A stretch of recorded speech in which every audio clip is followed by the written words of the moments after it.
just a few millimeters, is left between the planks and walls. This allows for wood expansion during high humidity without damaging adjacent walls.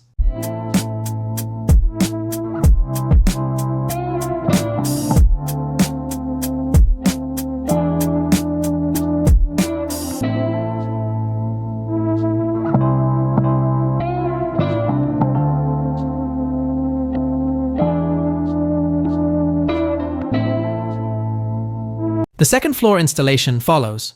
First, the builder uses an electric sander to clean and smooth the wood surfaces, removing splinters and creating a polished finish.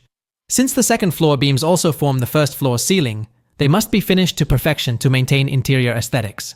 The flooring technique mirrors the first floor, precision cutting with small expansion gaps at walls.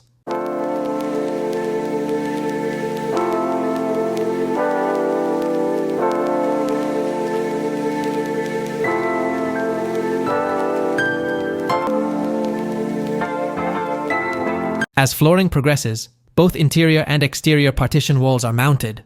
Boards slide easily into position between vertical supports, fitting securely at their joints.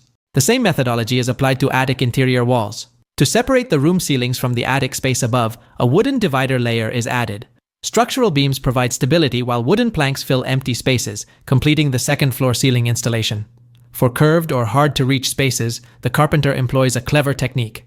Attaching a pencil to a wooden stick, he traces. This creates clean, accurate cutting lines. A power saw then cuts along these lines, producing pieces that fit wall contours perfectly.